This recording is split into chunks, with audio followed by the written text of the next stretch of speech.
Okay, first question, Tom. Mike, you went to the locker room up 15.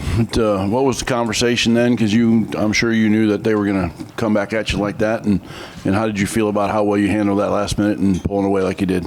Well, again, you're not the number one team in the country and not be able to make runs. And I thought we played extremely well the first half.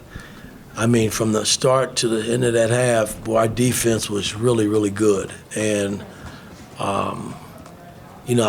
I thought we got a little stagnant the second half, and their defense picked up, and we didn't have a lot of answers for Big Edie the second half. I mean, he kind of had his way, but he's a big load, man, for any team. And I thought for the most part we battled him, and then we made the plays that we needed to make coming home.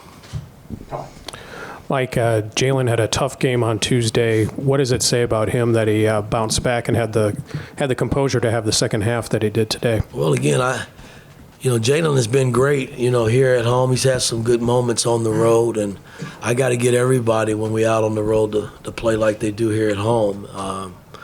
That's been the big test for our ball club this season. But, he asked for the ball coming down the stretch, and I drew up 2 plays to get it to him, and he delivered.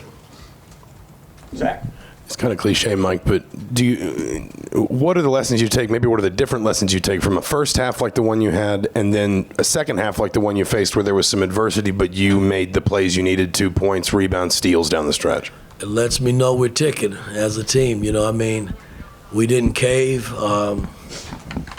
This team has had its ups and downs, but when we've been in ball games, we've been able to deliver. And I thought we got 2 big defensive stops coming down the stretch, and then Jalen hit 2 big buckets to give us the cushion that we needed. And you got to have that when you're talking about trying to win at a high level. And I thought tonight they answered the bell. Jeff? Yeah, Coach, obviously anytime you beat Purdue, it's a big win, but they're number 1, you knock them off.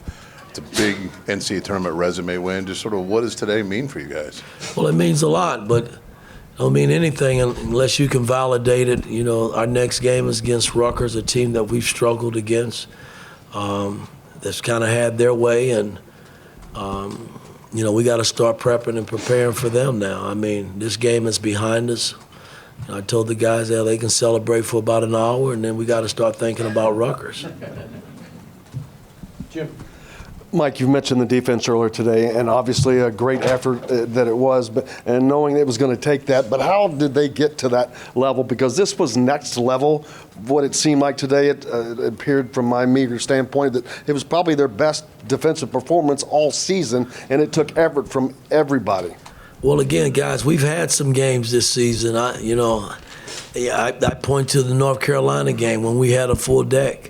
I mean, we was as good as any team in the country playing that game, and we've had our moments, and we've had our struggles, But at the end of the day, we answered the bell today. I mean, I thought our coaching staff did a great job in terms of prepping and getting guys in position to do what was asked of them, and we delivered what we needed to deliver, a win. Mike, what kind of role do you think the crowd played in your win tonight? We got the best fans in college basketball. I mean, no doubt in my mind. I've seen it for 40-some years of my life. I mean, since I came in here in 1976, the fan base here has not wavered one bit, and they were fantastic tonight. Go ahead, Mike.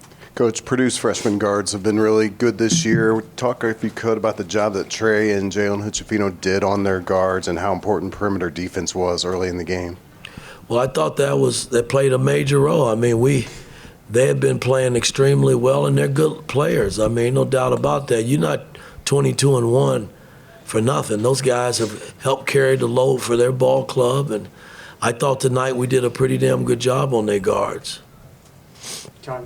Coach, you said previously that you've coached teams where, they hit adversity and they basically just pack it in and just give up a little bit, I guess. Why is this team not like that? Well, last year's team wasn't that way, and it's kind of a carryover into this season with the guys that came back. And then we got, I think, 4 competitive freshmen. It's a shame I can't play them all, But, I thought Malik gave us some positive minutes. Caleb came in and gave us some positive minutes. And, those guys are future guys that, that we're going to have to lean on to get better over the summer and get ready for the next seasons that they're here. But I don't know. I mean, this is Trace and Race and X, who's not with us right now, and Miller's. This is their last go-around, man.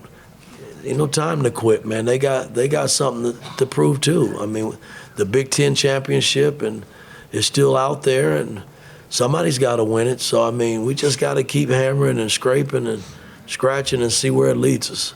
Okay, Alex? Looking at the turnovers, you turned it over 8 times. I think they only got 8 points off that. They turned it over 16. You got 20 off that. Why do you think that was such a advantage you guys were able to I just thought our pressure early put us in a different place defensively. And, they're a team that don't turn it over. They really rarely turn the ball over. But I just thought our pressure allowed them to make mistakes. And we doubled Edie some, early. That helped us, I thought.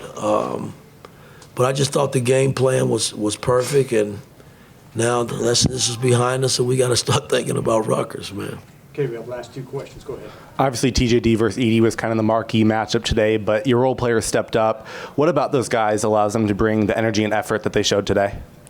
Well, again, I mean, yes, Edie and Trace Jackson are 2 of the top players in the country, I think, and they showed that tonight. But I thought our supporting cast, played a little bit better than theirs tonight, and we needed to because Gillis has been playing well.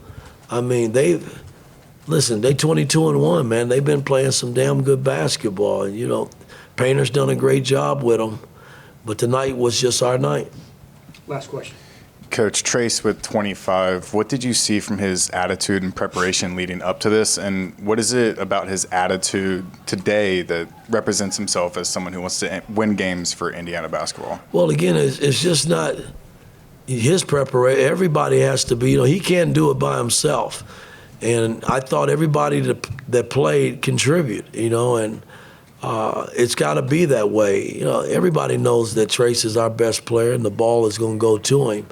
But the supporting cast have got to be able to do their part, and I thought they did that tonight. All right, Coach. Thank you.